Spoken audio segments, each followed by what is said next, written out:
నమస్తే అండి, welcome to Suman TV. నేను గీతాంజలి. సెప్టెంబర్ 29వ తారీఖున వరల్డ్ హార్ట్స్ డే. మన గుండె పదిలంగా ఉండాలంటే మనం తగు జాగ్రత్తలు తీసుకోవాల్సిందే. మనలో చాలా మంది నెగ్లిజెన్సీ, మన దాకా రాదులే, మనకేం కాదులే అని అనుకుంటాం. కానీ హార్ట్ విషయంలో చాలా జాగ్రత్తగా ఉండాలి. చిన్న చిన్న పొరపాట్లే పెద్ద పెద్ద ప్రాబ్లమ్స్కి కారణాలు అవుతూ ఉంటాయి. అసలు హార్ట్ ప్రాబ్లమ్స్ వస్తున్నాయని ముందుగా మనం ఎలా గుర్తించవచ్చు? గుర్తించిన వెంటనే మనం డాక్టర్ దగ్గరికి వెళ్ళాలా? లేకుంటే ఫస్ట్ స్క్రీనింగ్ చేయించుకోవాలా? స్క్రీనింగ్ వల్ల అసలు ఉపయోగాలు ఏముంటాయి? వీటి గురించి ఇవాళ తెలుసుకుందాము. మనతో పాటు ఉన్నారు డాక్టర్ సూర్యశ్రీ గారు. ఫ్రమ్ న్యూరా నుంచి ఆవిడ. న్యూరా అనగానే మనందరికీ తెలుసు, ఏఐ బేస్డ్ స్క్రీనింగ్ సెంటర్. చాలామంది వెళ్ళి వాళ్ళకున్న ప్రాబ్లమ్స్ అన్ని ఏవైతే తెలియక ఉన్నాయో అవన్నీ కూడా తెలుసుకుంటున్నారు. బెస్ట్ టెక్నాలజీ అండి ఇప్పుడు యూజ్ చేసిన వాటిలో. ఏఐ గురించి మనందరికీ తెలిసిందే కదా, చాలా కీన్ అబ్జర్వేషన్ ఉంటుంది అందులో. అలాగే డాక్టర్ గారి కన్సల్టెన్సీ కూడా అక్కడే మనకి తెలుస్తాయి ప్రాబ్లం ఏముంది అనేది. తద్వారా వేరే డాక్టర్ని కూడా కలవచ్చు. సో ఇప్పుడు నేను మాట్లాడాలనుకుంటున్నాను హార్ట్ గురించి. న్యూరాలో అసలు ఎలాంటి స్క్రీనింగ్ చేస్తారు, అవి ఎంత ఖర్చు అవుతాయి, ఎవరెవరు చేయించుకోవాలి, ఇవన్నీ తెలుసుకుందాం. మాట్లాడదాం. డాక్టర్ సూర్యశ్రీ గారు, consultant physician from న్యూరా. Hello doctor గారు, నమస్తే అండి. హార్ట్ గురించి మనం మాట్లాడదామండి. చాలా మందిలో ఈ గుండె రోగాలపైన అవగాహన లేదు. అసలు మన హార్ట్ హెల్దీగా ఉందా లేదా ఎలా తెలుసుకోవాలి అంటే, సీరియస్ అయిన తర్వాత డాక్టర్ దగ్గరికి వెళ్తాం. బట్ హార్ట్ అంత నెగ్లెక్ట్ చేయడానికి వీలు లేదు. అంటే శరీరంలో ఏ భాగమైనా కూడా మనం నెగ్లెక్ట్ చేయకూడదు. హార్ట్ చాలా ఇంపార్టెంట్. దాంతో పాటుగా ఈ రోజుల్లో ఎక్కువగా హార్ట్కి సంబంధించిన ఇష్యూస్ చూస్తున్నాం. ఫస్ట్ అసలు మన హార్ట్ హెల్దీగా ఉంది లేదు, అసలు ప్రమాదం పొంచి ఉంది అని ఎలా తెలుసుకోగలుగుతామా ముందు మనం? అంటే మనం ఆన్ ద డైలీ బేసిస్‌లో మన హార్ట్ రేట్ ఎలా ఉంది? నార్మల్‌గా మనం చేసే డైలీ యాక్టివిటీస్‌లో ఏమైనా ఇబ్బందిగా ఉందా? ఆయాసం వస్తుందా? లేదా హార్ట్ అటాక్ వచ్చే సింప్టమ్స్‌లో లైక్ టిపికల్ చెస్ట్ పెయిన్ లాగా అలా ఏమైనా అనిపిస్తుందా? ఒక్కొక్కసారి మనకి హార్ట్ బర్న్ ఉన్నప్పుడు కూడా అది కూడా హార్ట్ రిలేటెడ్ ఇష్యూస్, అంటే ఛాతీలో మంట రావడం కానీ అది కూడా కొంచెం హార్ట్ అటాక్‌కి సింప్టమ్స్ లాగా ఉంటుంది. ఇలాంటి థింగ్స్ మనము డైలీ యాక్టివిటీస్‌లో మనం ఏమైనా ఇబ్బందిగా ఉంటుందా అనేది చూస్తూ దాన్ని బట్టి మనం ఏమైనా పసిగట్టి అప్పుడు మనం జనరల్లీ ఫిజిషియన్ని కానీ ఏదైనా కన్సల్ట్ అవ్వడం, డాక్టర్ని కన్సల్ట్ అవ్వడం కానీ చూడాలి. సో అలాంటి ఇష్యూస్ ఏమన్నా ఉంటే గనక హెల్దీగా ఉన్నట్టు కాదు. అలా అని చెప్పేసి అలా ఏమీ లేకపోయినా కూడా హెల్దీగా ఉన్నట్టు కాదు. మనకు అన్లెస్ అండ్ అంటిల్ సివియర్గా వెళ్ళేంత వరకు మనకి టిపికల్గా తెలియదు అసలు ఏమైనా ఇబ్బంది ఉందా లేదా అనేది. అందుకని మనం అప్పుడిప్పుడు తరచూ ఏమైనా స్క్రీనింగ్స్ కానీ హెల్త్ చెకప్స్ కానీ అలాంటివి చేసుకుంటూ ఉంటే would be more better. Okay, so compulsory ఇవి ఉండాలని అంటారు. అంటే కొంచెం కొద్దిగా నొప్పి వచ్చినా ఏం చేసినా ఈనో తాగేయటము, ఏదో ఒకటి, లేకపోతే హాట్ వాటర్ కొంచెం తాగేయటము, రిలాక్స్ అయిపోవడం, ఇలా చేస్తూ ఉంటారు. గుండె పోటున్న చాలా మంది కూడా ఇది గ్యాస్ పెయిన్ అనుకుని రిలాక్స్ అయిపోయిన వాళ్ళే చాలా మంది ఉంటారు. సో అవి మాత్రం తప్పంటారా? అవును, తప్పే. అవి మనము అంటే ఫస్ట్ స్టెప్ ఆఫ్ ట్రీట్మెంట్ లాగా అలా చేసి స్టిల్ పర్సిస్టెంట్గా మనకి ఉంది అంటే మాత్రం డెఫినెట్లీ మీరు డాక్టర్ని అయితే కన్సల్ట్ అవ్వాల్సి వస్తుంది. హార్ట్ అటాక్స్ అసలు ఎంత ప్రమాదకరం అంటే తెలీదు ఆ నిమిషంలో, తర్వాత ఇంకా ప్రాణాలు పోతూ ఉంటాయి. అసలు ఈ హార్ట్ అటాక్స్ అనేవి ఎందుకు వస్తాయండి? రీజన్స్ ఉన్నాయా? మేజర్లీ అంటే అప్పటితో ఇప్పుడు పోల్చుకుంటే అప్పుడు మనకి ఎకరాలు పొలాలు ఉండేవి, ఫార్మింగ్ చేసే వాళ్ళము అండ్ హెల్దీ మనం పెంచిన ఫ్రూట్స్ కానీ వెజిటబుల్స్ కానీ అవి తీసుకునే వాళ్ళం. ఇప్పుడు అంతా ఆర్గానిక్ లేదు first thing. And second thing life style habits. Life style అంటే మోస్ట్లీ సెడెంటరీ, అంటే కూర్చొనే పనులు చేయడము, వర్క్ లైఫ్ బ్యాలెన్స్ కూడా సరిగ్గా లేదు. అండ్ ఎక్కువగా వర్క్ వల్ల మనం వచ్చే స్ట్రెస్, అది one of the parameter. Doctor గారు, అసలు ఈ హార్ట్ అటాక్స్ అనేవి ఎందుకు వస్తాయండి? సర్వసాధారణంగా వింటూ ఉంటాం వాళ్ళు పలానా వాళ్ళకి హార్ట్ అటాక్ వచ్చిందని. ఇలా అంటే రావడానికి మెయిన్ రీజన్స్ చెప్పండి. అంటే మనకి హార్ట్ అటాక్ టిపికల్గా వేరీడ్ రీజన్స్ వల్ల ఉంటుంది.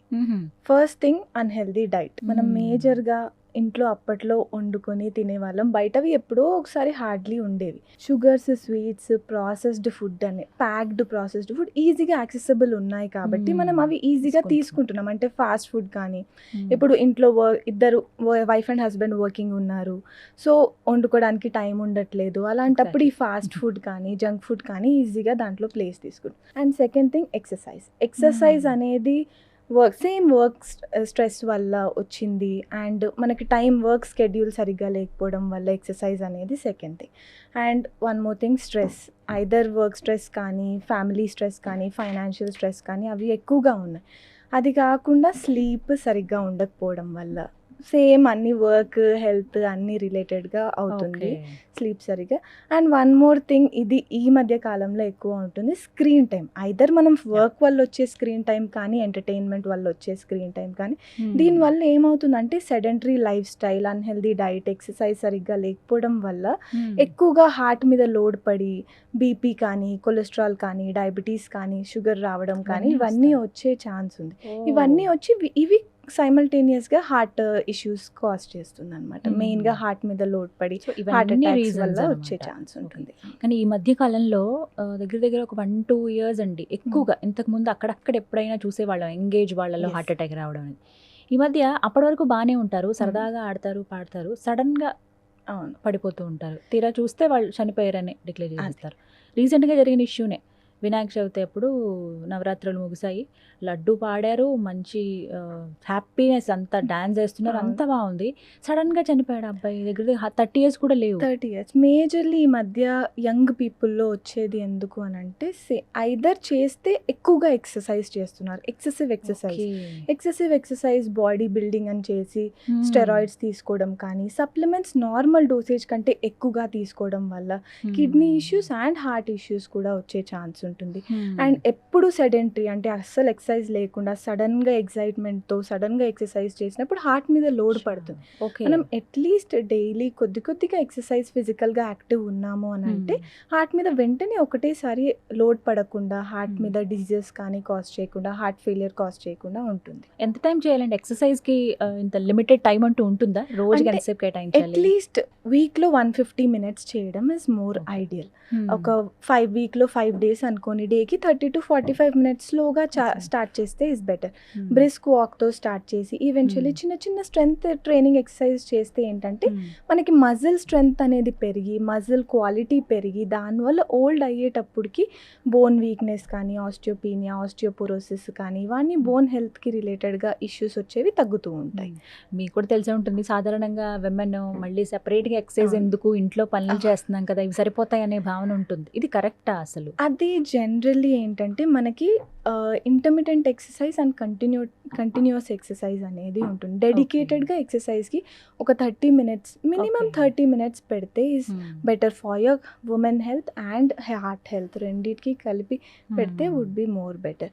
ఇంట్లో చేసుకునే పనులు అవి మనం కంటిన్యూగా డెడికేటెడ్గా చేసుకోం కాబట్టి సపరేట్ టైం పెడితే ఇస్ బెటర్. చేయాల్సిందే ఎంతో కొంత టైం, అది 15 minutes అయినా చాలు, అట్లీస్ట్ స్టార్టింగ్ 15 minutes స్టార్ట్ చేసి 30 minutes 45 minutes వరకు చేస్తే బెటర్.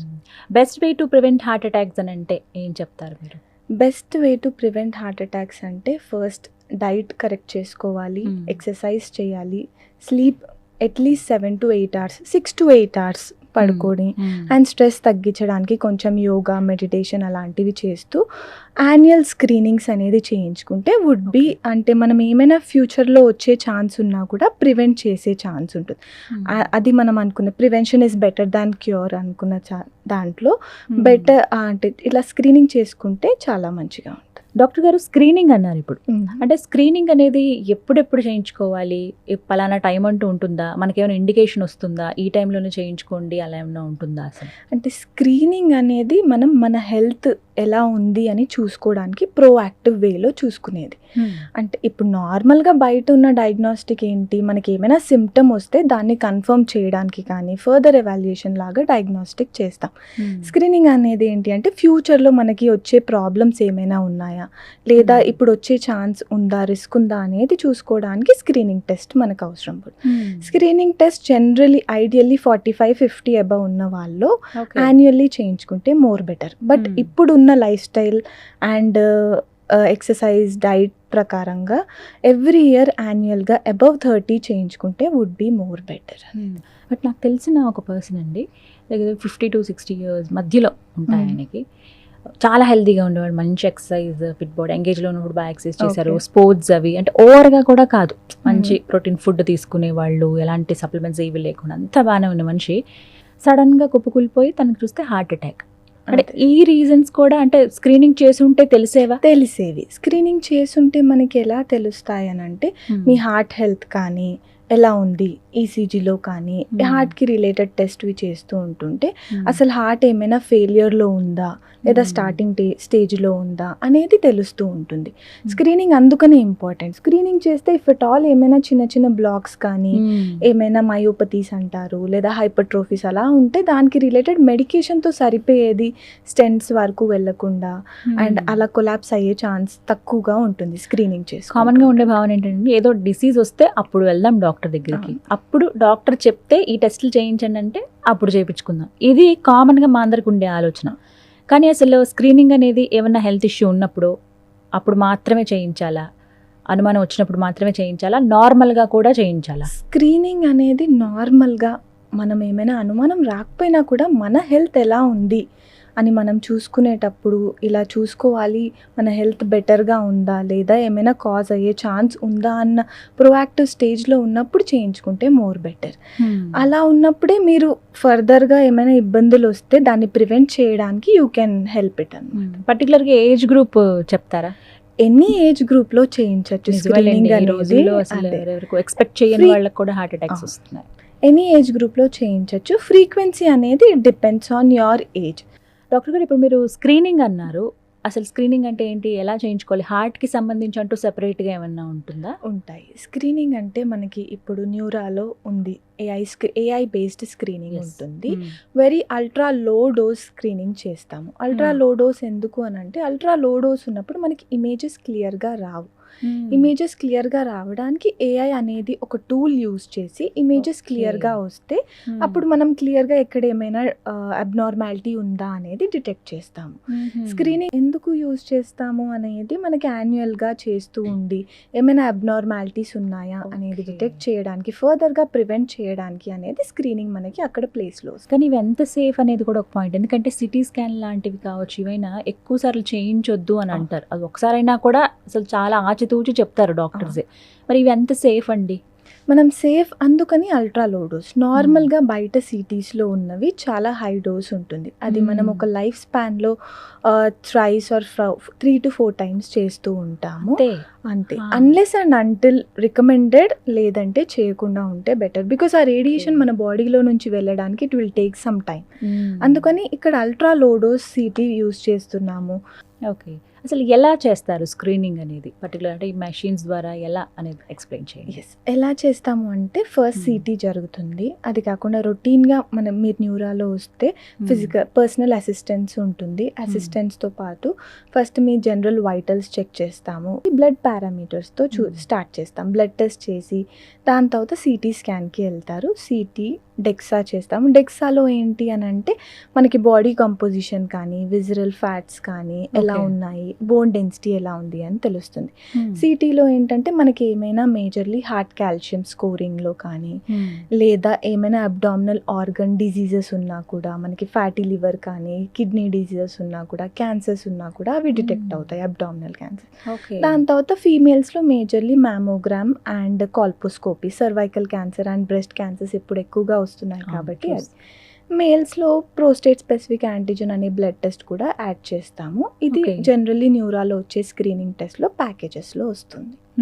వీటికి అంటే ఎంత టైం పడుతుందండి? ఇవన్నీ 120 minutes along with doctor consultation కూడా ఉంటుంది.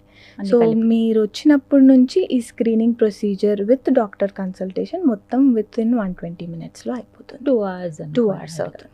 ఓకే, అంటే ఈ రిపోర్ట్స్లో అసలు మనకి ఏం తెలుస్తాయండి?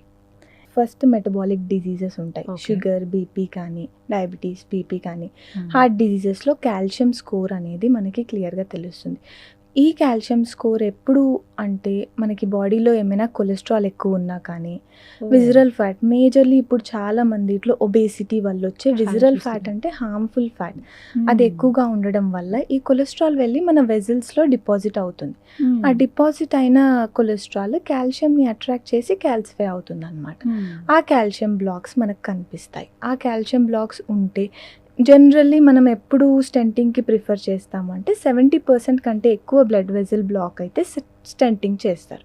90% కంటే ఎక్కువ అయితే జనరల్లీ మనకి హార్ట్ అటాక్ వస్తుంది. సో అది ప్రివెంట్ చేయడానికి స్టెంటింగ్ చేయడానికి అండ్ కాల్షియం బ్లాక్స్ ఎంత ఉన్నాయి, ఇంత స్కోర్ ఉంది అని అంటే ఎలా ప్రివెంట్ చేయొచ్చు. జస్ట్ కొలెస్ట్రాల్ మెడికేషన్తో కానీ బ్లడ్ థిన్నర్స్ అనే ఆ మెడికేషన్, కొలెస్ట్రాల్ బ్లడ్ థిన్నర్స్ ఈ 2 మెడికేషన్తో పోయేది కాకుండా స్టెంటింగ్ వరకు వెళ్లకుండా ప్రివెంట్ చేసుకుంటాం. సో ఇలా ఇవన్నీ కూడా మనకి రిపోర్ట్స్ ఇవన్నీ ఇంకా దాంట్లో. మళ్ళీ ఇంకో టెస్ట్ కి వెళ్ళాల్సిన అవసరం లేదండి. ఇఫ్ నీడెడ్, ఇఫ్ ఫర్దర్గా ఏమైనా అసిస్టెంట్ ఉన్నాయి, కొన్ని దాంట్లో క్యాన్సర్స్లో కానీ ఏమైనా లేదా ఏమైనా ఫర్దర్ కాంట్రాస్ట్ సిటీ చేయాల్సి వస్తుంది అన్నప్పుడు అప్పుడు further testing is needed. If calcium స్కోర్లో కూడా ఇఫ్ కార్డియాలజిస్ట్ ఏమైనా యాంజియోగ్రామ్ సజెస్ట్ చేస్తే అప్పుడు ఇట్స్ నీడెడ్. అదర్వైజ్ ఈ టెస్ట్తో కూడా మెడికేషన్ తీసుకుంటూ కార్డియాలజిస్ట్ సజెస్ట్ చేసిన ఫాలో Okay. అయితే సరిపోతుంది. ఇప్పుడు మీరు చెప్తున్నట్టుగా న్యూరోలో అయితే కంప్లీట్ గా ఏఐ బేస్డ్ స్క్రీనింగ్ సెంటర్ కదా. సో అన్ని ఫ్రమ్ టిప్ టు టో ప్రతి ఏ టెస్ట్ అని చేయొచ్చు. పర్టికులర్ గా మన హార్ట్ గురించి మాట్లాడుతున్నాం కాబట్టి హార్ట్ కి సంబంధించి మొత్తం ఇవి ఎన్ని టెస్ట్లు అండి? హార్ట్ కాల్షియం స్కోర్ ఒకటి అవుతుంది, అది Okay. కాకుండా ఈసీజీ అవుతుంది. ఓకే, ఈ రెండు అవుతుంది. వీటికి ఎంత ఖర్చు అవుతుంది? ఈ రెండింటి ఒకటి హెల్దీ హార్ట్ అనే ప్యాకేజ్ ఉంటుంది, అది 10,000 అవుతుంది. ఓకే, 10,000లో మీకు ఈ ఈసీజీ కానీ హార్ట్లో ఉన్న కాల్షియం స్కోర్ కానీ డిటెక్ట్ చేయొచ్చు. ఒక వీటికి 2 hours. వీటికి 2 hours ఏం పట్టదు. ఇది మనకి generally half an hour to 45 minutes లో అయిపోతుంది. ఓకే, ఇంకా extra test extra test whole packages లో చూస్తే మనకి క్యాన్సర్స్ ఇంకా బ్లడ్ టెస్ట్ అవన్నీ కూడా యాడ్ అప్ అవుతుంది. బట్ మీరు ఎంతవరకు సజెస్ట్ చేస్తారు? ఇప్పుడు మనకి కంప్లైంట్ ఉన్నా లేకపోయినా కొంతమంది ఏం లేదులే నాకేం ప్రాబ్లం లేదు అని ఆగిపోతుంటారు. కొంతమందికి ఫ్యామిలీ హిస్టరీలో ఉంటుంది, అలా భయపడి వచ్చి చేయించుకున్న వాళ్ళు కూడా ఉంటారు. వాళ్ళంటే అలా ఉన్నారు, నాకు ఏ బ్యాడ్ హ్యాబిట్స్ లేవు, సిగరెట్ కానీ లేకపోతే డ్రింకింగ్ కానీ లేదు, నేను హెల్దీ అని అనుకుని ఆగిపోతూ ఉంటారు. అలాంటి వాళ్ళకి ఏం చెప్తారు? అలాంటి వాళ్ళకి ఎప్పుడైనా మనం ఒక 50 వచ్చిన తర్వాత బాడీలో ఉన్న జీన్స్ కానీ మ్యూటేషన్స్ వల్ల కూడా అబ్నార్మాలిటీస్ అయ్యే రిస్క్ ఉంటుంది. అందరికీ అవుతుందని కాదు, అట్లీస్ట్ 10 పీపుల్లో ఒక 3 పీపుల్ అన్నా Maybe. బెనిఫిట్ అయినా కూడా ఇట్స్ అ గుడ్ థింగ్. కాబట్టి ఒక ఫ్యామిలీ మొత్తం రెస్పాన్సిబుల్గా ఉంటారు కాబట్టి దట్ వుడ్ బి బెటర్. చేయించుకుంటే యాన్యువల్గా కాకపోయినా యాన్యువల్గా చేయిస్తే ఇస్ మోర్ బెటర్. కానీ ఒక్కసారన్నా చేయించుకొని ఇఫ్ నీడెడ్ ఫర్దర్గా వాళ్ళు ఫాలో అప్ అవుతారు. ఒకసారి చేయించుకుంటే మీకు ఏమేమి ఉన్నాయి ఏంటి అనేది తెలుస్తుంది. దాన్ని బట్టి యాన్యువల్లీ చేయించుకుంటే ఇస్ మోర్ బెటర్. ఎలా అప్రోచ్ అవ్వాలండి న్యూరా? మీరు డైరెక్ట్గా కింద స్క్రోల్ అవుతున్న నెంబర్కి కాల్ చేయొచ్చు, లేదా ఆన్లైన్లో కూడా బుక్ చేసుకోవచ్చు. ఏంటంటే 15 minutesకి ప్రతి ఒక్క 15 minutesకి ఒక్కొక్క స్లాట్ ఉంటుంది. క్లాష్ అవ్వకుండా ఉండడానికి కాల్ బుక్ చేసుకొని వస్తే మీకు ఈజీగా ఇలా జరిగిపోయినట్టు అయిపోతుంది. ఓకే, సో ఎక్కువ టైం వేస్ట్ ఎక్కువ అవ్వదు. టైం ఇప్పుడు మనం ఇలా టెస్ట్ ఇవి చేయించుకుని మళ్ళీ నార్మల్గా వర్క్ వెళ్ళిపోవచ్చండి? వెళ్ళిపోవచ్చు. టెస్ట్ చేసుకొని problem. టెస్ట్లో ఏమీ ఉండదు, Okay. ఇన్వేసివ్ ప్రొసీజర్స్ ఏమీ లేవు కాబట్టి టెస్ట్ చేసుకొని టెస్ట్ చేసుకొని నార్మల్ వర్క్కి వెళ్ళిపోవచ్చు. అండ్ నాన్ ఫాస్టింగ్లో కూడా రావచ్చు. నాన్ ఫాస్టింగ్ ఉంది కాబట్టి లైట్ మీల్స్ తీసుకొని వస్తే బెటర్. అస్సలు తినకుండా కాకుండా లైట్ మీల్స్ తీసుకున్నా బెటర్. టైమింగ్స్ ఎలా ఉంటాయండి? ఏ టైంలో? మార్నింగ్ 8 AM నుంచి 4 PM వరకు స్లాట్స్ ఉంటాయి. 6 PM వరకు జనరల్లీ కన్సల్టేషన్ అదంతా అయ్యేసరికి 6 అవుతుంది కాబట్టి 8 AM నుంచి 4 PM వరకు మనకు స్లాట్స్ ఉంటాయి. ఎవ్రీ 15 minutesకి ఒక స్లాట్ ఉంటుంది. ఎవ్రీ డేనా? ఎవ్రీ డే ఉంటుంది. సండే కూడా? సండే కూడా ఉంటుంది. పబ్లిక్ హాలిడేస్ ఉంటాయి, అది కాకుండా Sunday is working okay, all 7 days. So వాళ్ళకున్న ఖాళీ టైంలో వచ్చి చేయించుకుని వెళ్ళొచ్చు అనమాట. Thank you so much doctor గారు, చాలా క్లియర్గా ఎక్స్ప్లెయిన్ చేశారు. గుండె పదిలంగా ఉండాలంటే ఫస్ట్ మనమే కేర్ తీసుకోవాలి. ఎవరికో ఇలా జరిగిందంట అని మళ్ళీ అనుకుని మళ్ళీ నార్మల్ అయిపోతాం. ఆ ప్రాబ్లం మన దాకా రాకుండా ఉండాలంటే కేర్ అనేది చాలా ఇంపార్టెంట్. సో ఏఐ బేస్డ్ స్క్రీన్లో మనం కనుక స్క్రీనింగ్ చేయించుకుంటే ముందుగానే తెలుస్తాయి అని అంటారు. రైట్, థ్యాంక్ యూ అండి. Thank you. సో విన్నారు కదా, న్యూరా ఏఐ బేస్డ్ స్క్రీనింగ్ సెంటర్ అండి. ఏమైనా టెస్ట్లు మీరు చేయించుకోవాలి, పర్టికులర్గా హార్ట్కి సంబంధించి మేము ఆలోచిస్తున్నాము, ఒక అక్యురేట్ ప్లేస్ కావచ్చు, లేకపోతే పర్ఫెక్ట్ ప్లేస్ మాకు కావాలని మేము సెర్చ్ చేస్తున్నాం అనుకునే వాళ్ళకి ది బెస్ట్ అడ్రస్ నేను అందిస్తున్నాను. స్క్రీన్ మీద నేను మీకు న్యూరా వారి అడ్రస్ అందిస్తున్నాను. మాదాపూర్లో అండి లొకేషన్. అండ్ అలాగే ఫోన్ నెంబర్ కూడా ఇస్తాను. మీరు జస్ట్ కాల్ చేసి, మీరు ఏ ప్లేస్లో ఉన్నా పర్వాలేదు, జస్ట్ కాల్ చేసి వివరాలు కనుక్కోండి. మీకు గనక పర్టికులర్ టైం ఓకే అయితే వీక్లో ఎప్పుడైనా సరే స్లాట్ బుకింగ్ ఉంటుంది. మీకు కావాల్సిన అనువైన టైంలో మీరు స్లాట్ బుక్ చేసుకుని టెస్ట్ చేయించుకుని మళ్ళీ మీ వర్క్ మీరు వెళ్ళిపోవచ్చు. అంటే అంత కంఫర్టబుల్గా ఉంటాయి. సో మీరే కాదు, ఇంకెవరికైనా సజెస్ట్ చేద్దామని అనుకుంటే కనుక కాస్ట్ అవన్నీ చూసుకుని మీరు అసలు ఏం టెస్టులు చేయించుకుందాం అనుకుంటున్నారు, కేవలం హార్ట్కి సంబంధించినా లేకపోతే ఇంకా ఏమైనా బాడీ పార్ట్స్కి సంబంధించి అనేది మీరు ఒకసారి క్రాస్ చెక్ చేసుకుని వెళ్ళి చేయించుకోండి. ఇది వాళ్ళ వీడియో. నమస్తే.